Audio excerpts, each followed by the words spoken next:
Eu nunca fui do tipo que se mete em encrencas. Meu nome é Lucas, tenho 24 anos e trabalho como técnico de TI em uma empresa pequena de tecnologia na periferia da cidade. Minha vida sempre foi previsível, monótona até: acordar cedo, trabalhar o dia todo consertando computadores e redes, voltar para casa, assistir a algumas séries no Netflix e dormir. Sem grandes surpresas, sem grandes riscos. Eu gostava disso. Ou pelo menos achava que gostava. Até que um amigo meu, Gabriel, me apresentou a Deep Web. Gabriel era diferente de mim. Ele era o tipo de cara que vivia em busca de adrenalina, sempre explorando os limites do que era permitido. Certa noite, enquanto tomávamos algumas cervejas em um bar perto do meu prédio, ele começou a falar sobre o lado sombrio da internet. Disse que a Deep Web era como um iceberg.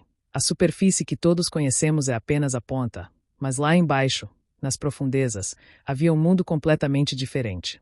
Um lugar onde as regras normais não se aplicavam. Fiquei intrigado, mas também desconfiado. Você está falando sério? Isso não é só uma lenda urbana? Perguntei, meio rindo. Não, cara, ele respondeu, sério de repente. É real. Confie em mim, você não vai querer saber tudo o que acontece lá. Essa última frase ficou martelando na minha cabeça durante dias. Por que ele disse isso? O que havia lá que eu não ia querer saber? Quanto mais eu pensava nisso, mais curioso ficava. Não sou do tipo que gosta de quebrar regras ou colocar minha vida em risco, mas algo dentro de mim estava incomodado com aquela ideia. Será que eu realmente não queria saber? Foi assim que, numa noite chuvosa de quinta-feira, decidi investigar por conta própria. Depois de pesquisar alguns tutoriais online, instalei o Tor e comecei a navegar pelos cantos obscuros da internet. No início, parecia inofensivo: fóruns anônimos discutindo teorias da conspiração, mercados ilegais vendendo coisas que eu nem sabia que existiam, histórias bizarras que poderiam ser verdadeiras ou apenas boatos. Mas então, algo chamou minha atenção. Encontrei um link escondido em um dos fóruns. Era discreto, quase imperceptível, como se fosse propositalmente colocado ali para ser ignorado. O título dizia apenas: "Você quer saber a verdade?" Parecia uma isca óbvia, algo que qualquer pessoa sensata evitaria. Mas algo dentro de mim, talvez a mesma curiosidade que me fez questionar Gabriel naquela noite, me impulsionou a clicar. A página que se abriu era completamente branca, exceto por uma frase no centro, escrita em letras pretas simples: "Se você está lendo isso, já é tarde demais." Aquilo me deixou gelado. Tentei sair imediatamente, mas meu computador travou. A tela ficou preta por alguns segundos antes de reiniciar sozinha. Quando voltei ao sistema, notei algo estranho. Havia um novo arquivo na minha área de trabalho. Chamava-se verdade.zip. Meu coração começou a bater mais rápido. Deveria deletar o arquivo e esquecer que aquilo havia acontecido? Claro que sim. Qualquer pessoa com um mínimo de bom senso faria isso. Mas, novamente, algo dentro de mim, essa maldita curiosidade, me impediu. Abri o arquivo. Dentro dele, havia vídeos e documentos criptografados. Alguns eram ininteligíveis, cheios de códigos e textos embaralhados. Outros, no entanto, mostravam imagens perturbadoras: pessoas em cápsulas de vidro, cientistas usando máscaras de gás, experimentos que pareciam saídos de um filme de terror. Havia também um documento de texto intitulado Projeto Êxodo, mas ele estava protegido por senha. Passei horas tentando decifrar a senha, testando combinações aleatórias. Quando finalmente consegui abrir, fiquei paralisado. O documento falava sobre uma conspiração global envolvendo governos e corporações para criar uma nova raça humana controlada por inteligência artificial. Era absurdo, impossível. Ou pelo menos deveria ser. Mas então, vi algo que me fez perder o ar. Em um dos vídeos, havia uma mulher que parecia exatamente com minha irmã mais nova, Clara. Ela tinha desaparecido há 2 anos depois de uma briga com nossos pais. Na época, achei que ela tivesse fugido de casa, mas agora, será que ela estava viva? Ainda pior, será que ela estava presa em algum lugar? Fechei o laptop rapidamente, tentando afastar aqueles pensamentos. Talvez fosse tudo uma coincidência. Talvez fosse uma armadilha. Mas algo dentro de mim sabia que não era. Aquilo era real. De alguma forma, eu havia sido escolhido para descobrir. Antes que pudesse decidir o que fazer, meu celular vibrou. Era uma mensagem de número desconhecido. Pare. Minhas mãos começaram a tremer. Quem estava me observando? Como sabiam o que eu estava fazendo? Ignorei a mensagem e apaguei o histórico do navegador, tentando me convencer de que tudo aquilo era paranoia. Mas, no fundo, eu sabia que não era. Eu tinha acabado de entrar em algo muito maior do que eu mesmo. E, pela primeira vez na vida, senti medo real. Depois daquela noite, minha vida mudou completamente. Não conseguia mais pensar em outra coisa além do que havia encontrado no arquivo. As imagens e documentos não saíam da minha cabeça. A mulher que parecia minha irmã Clara me assombrava como um fantasma. Eu sabia que não podia ignorar aquilo. Minha curiosidade, ou talvez meu senso de dever para com ela, era maior do que qualquer medo. Comecei a analisar os arquivos com mais cuidado. Os vídeos eram perturbadores, mas também cheios de pistas. Em alguns deles, vi cientistas trabalhando em laboratórios altamente tecnológicos, manipulando DNA humano e conectando cérebros a máquinas complexas. Outros mostravam pessoas sendo mantidas em cápsulas de vidro, imóveis, como se estivessem em estado de hibernação. Havia algo profundamente errado ali, algo que ia além de qualquer experimento ético. Os documentos criptografados eram ainda mais intrigantes. Alguns estavam incompletos, mas o que consegui decifrar era chocante.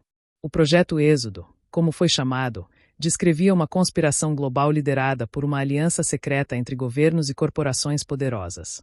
O objetivo: criar uma nova raça humana controlada por inteligência artificial. Eles queriam substituir a humanidade atual por clones híbridos, programados para serem obedientes, eficientes e incapazes de questionar a autoridade. Era como um plano distópico saído de um romance de ficção científica, mas tudo parecia terrivelmente real. O mais assustador era que esses experimentos já estavam acontecendo. Algumas das notas mencionavam instalações secretas espalhadas pelo mundo, onde os testes estavam em estágios avançados. Havia referências a uma ilha remota no Pacífico, mas nenhuma localização específica.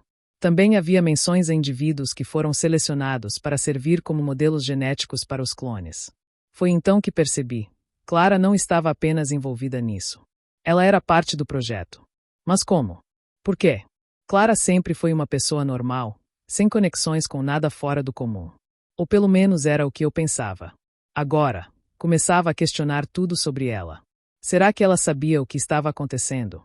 Será que ela tinha escolhido participar? Ou será que a levaram à força? Decidi investigar mais a fundo.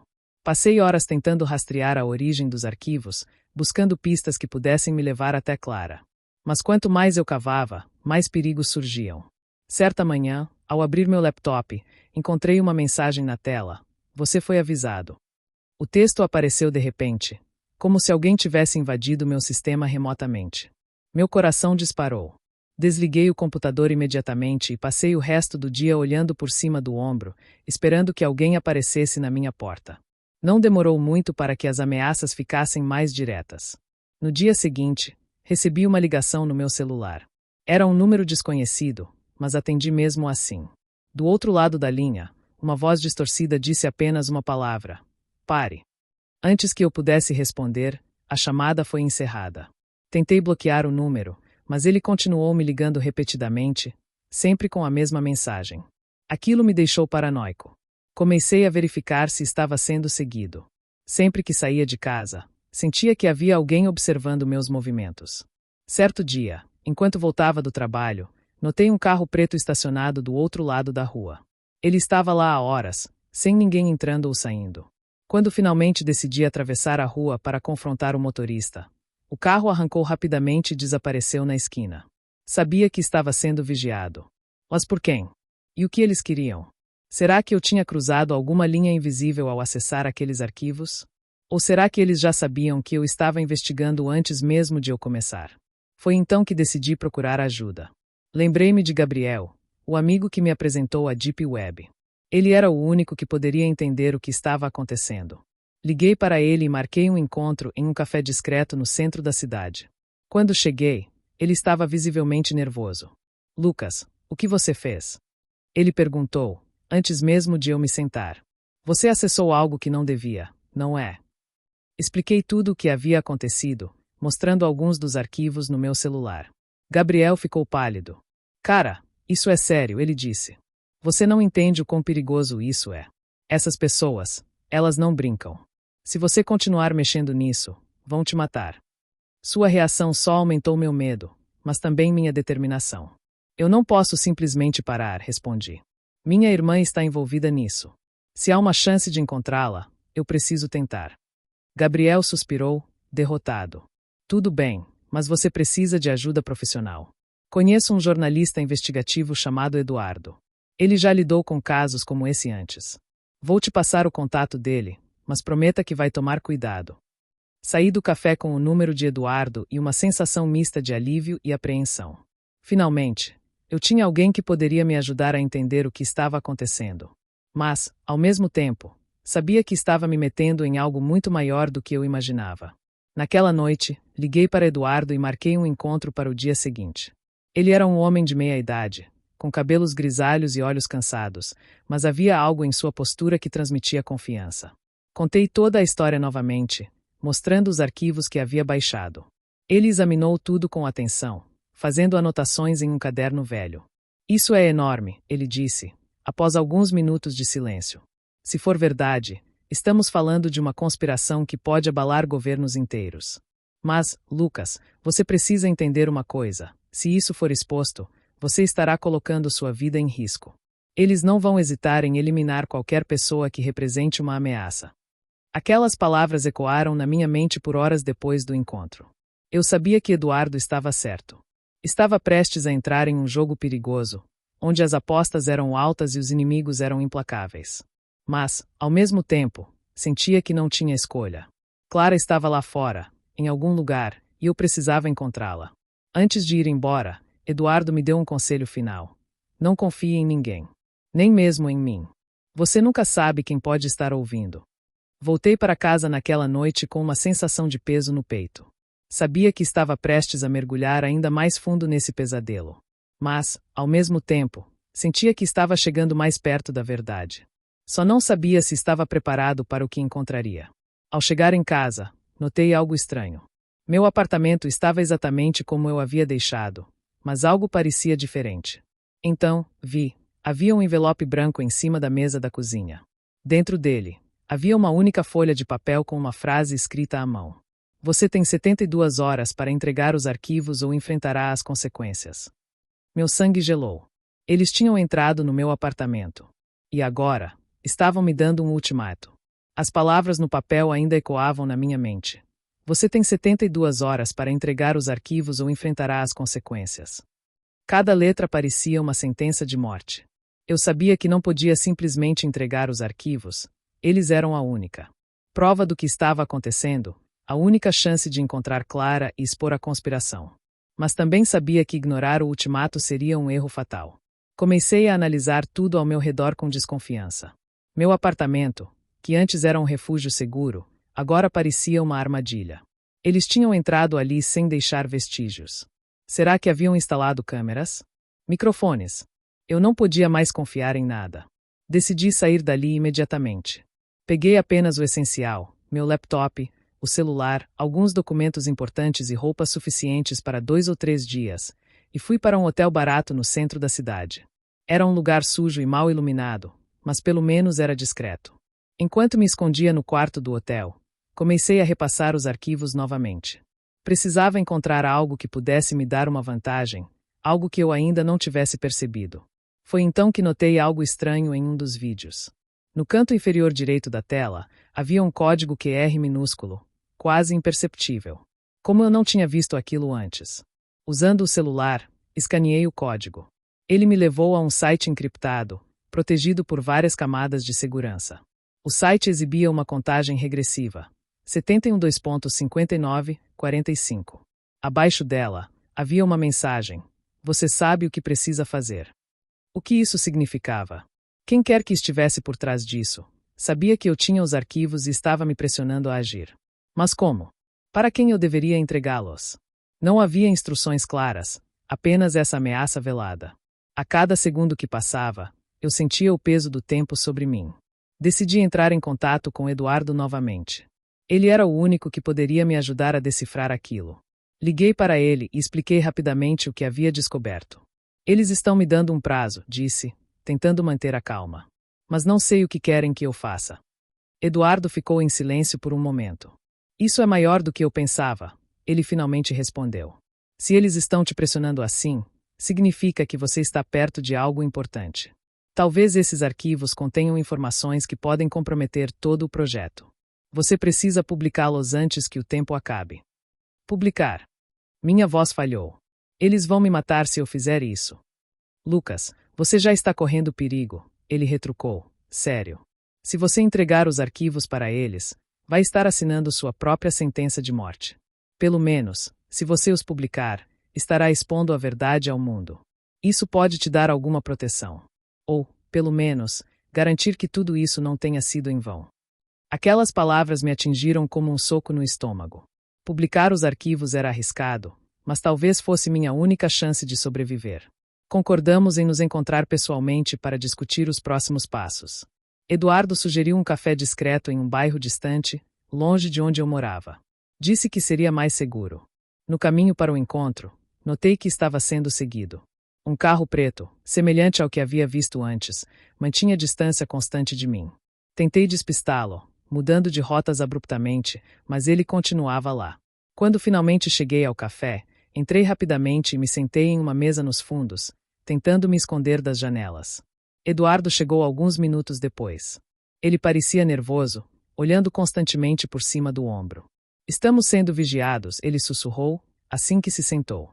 Não sei quem são, mas estão em todos os lugares.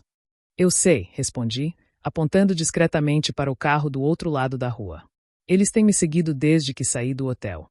Eduardo franziu a testa. Isso complica as coisas. Se vamos publicar os arquivos, precisamos ser rápidos. Mas também precisamos garantir que você esteja seguro. Ele me entregou um pendrive. Já preparei um plano. Vou hackear alguns servidores anônimos e espalhar os arquivos pela internet. Assim, mesmo que eles consigam rastrear você, será impossível apagar tudo. Mas você precisa sumir por um tempo. Saia da cidade, vá para algum lugar onde ninguém possa encontrá-lo. Concordei com relutância. Sabia que ele estava certo, mas a ideia de fugir me deixava desconfortável. Eu não podia simplesmente desaparecer enquanto Clara ainda estava lá fora, em algum lugar. Antes que pudéssemos continuar a conversa, porém, algo inesperado aconteceu. A porta do café se abriu bruscamente e 3 homens vestindo ternos pretos entraram. Eles vasculharam o lugar com olhos treinados, até que seus olhares recaíram sobre nós. Eduardo empalideceu. Eles nos encontraram, ele murmurou. Sem pensar 2 vezes, peguei o pendrive e saí correndo pela porta dos fundos. Os homens gritaram algo atrás de mim, mas eu já estava longe. Corri pelas ruas estreitas do bairro, tentando me perder entre os becos e multidões. Finalmente, consegui escapar, mas sabia que Eduardo não teria a mesma sorte. Voltei para o hotel, tremendo de medo e adrenalina. Quando liguei a TV no quarto, vi uma notícia que me fez gelar. Jornalista investigativo encontrado morto em seu apartamento. A imagem de Eduardo apareceu na tela. Ele havia sido assassinado. Senti uma mistura de culpa e raiva. Eduardo tinha morrido por minha causa. Por que eu insisti em continuar investigando? Porque não parei quando tive a chance. Mas agora, não havia mais volta. Eu estava sozinho, carregando nas mãos o peso de uma verdade que poderia custar minha vida. Naquela noite, decidi seguir o plano de Eduardo. Conectei o pendrive ao meu laptop e comecei a enviar os arquivos para os servidores que ele havia preparado. Enquanto fazia isso, recebi outra ligação. Era um número desconhecido, mas atendi mesmo assim. Lucas, uma voz distorcida berrou do outro lado da linha. Você cometeu um grande erro. Sua irmã vai pagar por isso. Antes que eu pudesse responder, a chamada foi encerrada. Meu coração disparou. Eles tinham Clara. E agora, ela estava em perigo por minha causa. Terminei de enviar os arquivos e desliguei o laptop. Sabia que o próximo passo seria encontrar Clara, mas não fazia ideia de por onde começar. Estava completamente sozinho, cercado por inimigos invisíveis e sem ninguém em quem confiar. A contagem regressiva continuava, implacável, marcando cada segundo que se aproximava do inevitável. Mas eu não podia desistir. Não agora. Não quando estava tão perto da verdade. Eu estava paralisado. O vídeo de Clara rodava em loop na minha mente, como uma faca cravada no peito. Ela estava viva, mas por quanto tempo? Cada segundo que passava parecia um peso insuportável sobre meus ombros. Eu tinha 2 opções: publicar os arquivos e expor a conspiração ao mundo, ou entregar tudo nas mãos deles para salvar minha irmã. Mas, no fundo, eu sabia que não havia garantias. Se eu entregasse os arquivos, eles poderiam matá-la assim mesmo. E se eu os publicasse, estaria assinando sua sentença de morte. Minha cabeça girava enquanto tentava encontrar uma solução. Estava preso em um labirinto sem saída, onde cada decisão era uma armadilha mortal. Mas então, algo me ocorreu. Talvez houvesse outra maneira. Talvez eu pudesse fazer as duas coisas. Publicar os arquivos e resgatar Clara. Era arriscado, quase impossível, mas era a única chance que eu tinha. Decidi agir rápido. Peguei o pendrive que Eduardo havia preparado e comecei a rastrear a origem do vídeo de Clara. Usando algumas ferramentas avançadas de geolocalização que havia aprendido no meu trabalho como técnico de TI, consegui identificar um sinal fraco vindo de uma ilha remota no Pacífico. Coincidentemente, era a mesma região mencionada nos documentos do Projeto Êxodo. Sabia que aquele lugar era perigoso, mas também sabia que era lá que Clara estava sendo mantida. Antes de qualquer coisa, precisava garantir que os arquivos fossem publicados. Não podia confiar apenas no plano de Eduardo. Ele já estava morto, e eu precisava ter certeza de que a verdade seria revelada, mesmo que algo acontecesse comigo. Encontrei um fórum anônimo na Deep Web conhecido por ativistas digitais e hackers éticos. Expliquei brevemente a situação e enviei os arquivos para eles, pedindo que os espalhassem pela internet assim que recebessem o sinal. Combinei que o sinal seria enviado assim que eu chegasse à ilha. Se algo desse errado, pelo menos a verdade estaria lá fora. Com isso resolvido, voltei minha atenção para o próximo passo, chegar à ilha. Sabia que não poderia ir sozinho. Precisava de ajuda, mas confiar em alguém era praticamente impossível. Então, decidi procurar alguém que já estivesse envolvido nisso, mesmo que indiretamente. Lembrei-me de Gabriel, o amigo que me apresentou a Deep Web. Ele conhecia esse mundo melhor do que eu, e talvez pudesse me ajudar a planejar algo. Liguei para ele e expliquei rapidamente a situação. Ele hesitou no início, mas quando mencionei Clara, ele cedeu. Cara, você está brincando com fogo, ele disse. Mas eu te devo isso. Vou te ajudar.